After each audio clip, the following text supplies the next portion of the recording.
BJP party ఏమో ఏదైతే పరిష్కారం చేయాలో, ఏదైతే గవర్నర్ దగ్గర బిల్లు పాస్ చేయాలనో, ఆర్డినెన్స్ పాస్ చేయాలనో, ఏదైతే రాష్ట్రపతి దగ్గర బిల్లు పాస్ చేయాలనో ఆ పని చేయకుండా ప్రజాస్వామ్యాన్ని అపహాస్యం చేసేటట్టుగా నిన్న ఈటెల రాజేందర్ గారు కూర్చొని ఏం మాట్లాడతారు? మీరు ఎన్నికలకు పోకండి, డబ్బులు ఖర్చు పెట్టుకోకండి, ఎన్నికల రిజల్ట్స్ వస్తే కూడా మేము క్యాన్సిల్ చేపిస్తామని చెప్తాడు. ఈటెల రాజేందర్ బీజేపీ పార్టీ ఏమన్నా కోట అండి? జడ్జిల వీళ్ళేమన్నా? అంటే వీళ్ళ ఉద్దేశం ఏంది? మంచి ఉద్దేశం అయితే కాదన్న విషయం ప్రజలకు అర్థమవుతుంది. ఇవాళ ఎన్నికలు జరిగితేనట వీళ్ళు పోయి కోర్టులో క్యాన్సిల్ చేపిస్తారట. అసలు బిల్లు ఇవ్వాల్సిందే మీరు కదా, రిజర్వేషన్ ఇవ్వాల్సిందే మీది కదా. ఎంత ద్రోహపూరితమైన మాటలు మాట్లాడుతున్నారు, ఎంత మోసపూరితమైన మాటలు మాట్లాడుతున్నారు. ఇవాళ ఈటెల రాజేంద్ర అన్న గారిని భారతీయ జనతా పార్టీని నేను డైరెక్ట్గా ఒకటి అడుగుతా ఉన్నా, ఇదేనా మీ పార్టీ వైఖరి? ఇదేనా బీసీల పట్ల మీకున్న చిత్తశుద్ధి? ఇది మీ అఫీషియల్ స్టాండా? మీ అధ్యక్షుడు చెప్పిండా? మీ అధ్యక్షుడేమో జీవన్ స్వాగతిస్తున్నా అంటాడు, ఈటెల రాజేందర్ గారేమో బయటకు వచ్చి, ఆయన మెంబర్ ఆఫ్ పార్లమెంటు, ఆయన బయటకు వచ్చేమో ఏం మాటలు అవి? ఒక ఉద్యమకారుడు, బీసీ బిడ్డ, మీకు ఎంత బాధ్యత ఉండాలి?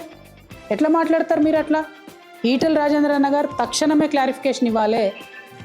అంటే ఇది ఏం కుట్ర? ఒక పక్క కాంగ్రెస్ పార్టీ ఏమో జీవో ఇస్తుంది, ఇంకో పక్క జీవోని అడ్డుకోవడానికి వాళ్ళే కోర్టుకు పోతారు, ఇంకొక పక్క ఎలక్షన్ వస్తుంది అనేటటువంటి సంబరంలో కనీసం చాలా చోట్ల బీసీలకు అవకాశం వస్తుందని అనుకుంటుంటే మీరు ఎన్నికలకు పోకండి, మీరు ఖర్చు పెట్టుకోకండి, మేము కోర్టుకు పోతామని చెప్తారా? మీరు ఏం పార్టీ మీది? మీరు కేంద్ర ప్రభుత్వంలో పరిపాలనలో ఉన్నారు, ఎట్లా మాట్లాడతారు? కోర్టులకు, జడ్జిలకు మీరు ఎట్లా ఇస్తారు ఆర్డరు? ముందే మీరు ఎట్లా చెప్తారు ఈ విషయం? ఈ మోసాన్ని దయచేసి తెలంగాణ బీసీ బిడ్డలు గుర్తించాలని నేను కోరుతా ఉన్నాను. ఇది చాలా దారుణం. బీజేపీ పార్టీలో ఇంకెవరన్నా మాట్లాడితే అర్థం చేసుకోవచ్చు. ఈటెల రాజేంద్ర అన్న ఒక ఉద్యమాల నుంచి వచ్చిన బిడ్డ, ఆయన ఎట్లా మాట్లాడతాడు ఇట్లా? You are an MP in a ruling party. How can you dictate what the court is going to say? How can you say we will go to the court after elections and elections will be cancelled just like Maharashtra? So did you influence Maharashtra decision also? What are you saying, Mr. Etel Rajendra Garu?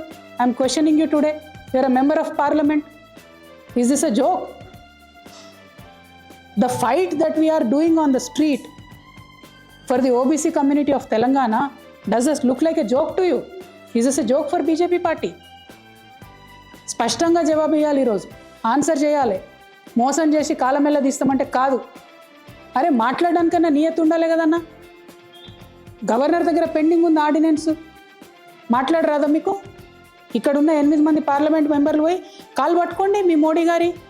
ఎన్నడూ జై తెలంగాణ అననటువంటి ముఖ్యమంత్రి గారు కొత్తగా ఈసారి బతుకమ్మ నిమజ్జనంలో పాల్గొనడం కూడా విచిత్రంగా అనిపించింది, మంచి ఆహ్వానించదగ్గ పరిణామమే అనిపించింది. At the same time comedy ఏంటంటే గిన్నిస్ రికార్డు కోసము బతుకమ్మని చేసిరు. మరి రికార్డుల కోసం కాదు కదా, కోట్లాదిగా ఎన్నో సంవత్సరాల నుంచి తెలంగాణ బిడ్డలు, తెలంగాణ ఆడబిడ్డలు నిలబెట్టుకున్నారు ఈ పండుగని. మన తెలంగాణ భూమిని అనేక మంది పాలించినా కూడా ఎవరి పాలనలో అయినా తెలంగాణ బతుకమ్మ పండుగను బతికించుకొని ముందుకు పోయినటువంటి నేల ఇది. ఎప్పుడు మేము రికార్డులు అనుకోలే, ఎందుకంటే ఇప్పుడు కాదు, ఉమ్మడి ఆంధ్రప్రదేశ్లోనే కోటి బతుకమ్మల జాతర అని చేసి బొడ్డెమ్మ నుంచి మొదలు పెడితే బతుకమ్మ వరకు 28 రోజులు కోటి బతుకమ్మలు తెలంగాణ అంతా చేసినాం. కానీ గిన్నిస్ రికార్డ్ కోసం చేయలే, తెలంగాణ రాష్ట్రం రావాలని చేసినాం. ఇప్పుడు కూడా ప్రభుత్వం ఆ పంతాలో ఆలోచించుంటే బాగుండేది. బతుకమ్మకు బతుకమ్మ చీరలు ఇచ్చుంటే బాగుండేది. మహిళలకు ఏదైనా లాభం జరిగేటటువంటి పని చేసి ఉంటే బాగుండేది.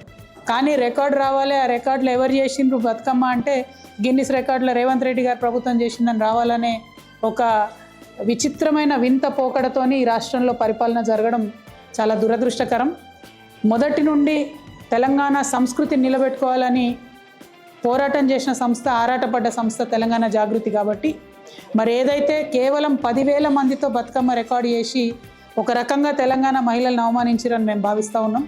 కాబట్టి వచ్చే సంవత్సరం తెలంగాణ జాగృతి ఆధ్వర్యంలో 1,00,000 మంది మహిళలతోని మేము బతుకమ్మ సంబరాలు చేసి గిన్నిస్ రికార్డ్ ఎక్కించి ఖచ్చితంగా బతుకమ్మ పండుగ అంటే తెలంగాణ ఆడబిడ్డల పండుగ అనేటటువంటి విషయాన్ని నిరూపిస్తాం. ప్రభుత్వం మా మరుసటి సంవత్సరం మాకు పోటీ వస్తే దాన్ని కూడా బ్రేక్ చేసేటట్టు మళ్ళీ వేస్తాం. అల్టిమేట్గా మా ఆలోచన ఏంటంటే తెలంగాణ తల్లి బొమ్మ ఎవరు పెట్టిరంటే తెలంగాణ ప్రజలు పెట్టిరన్నట్టు రావాలి, కానీ రేవంత్ రెడ్డి గారు పెట్టినని వచ్చే విధంగా వారు ఏదైతే ఈ కుట్రలు చేస్తూ ఉన్నారో వాటిని ఖచ్చితంగా ఎదుర్కోవడానికే ఈ ప్రయత్నం చేస్తాం. వచ్చే సంవత్సరం 1,00,000 మంది మహిళలతోని తెలంగాణ జాగృతి ఆధ్వర్యంలో ఖచ్చితంగా హైదరాబాద్ నగరంలో చేసి చూపిస్తామని సందర్భంగా ప్రజలందరికీ కూడా తెలియజేస్తూ ఉన్నాం.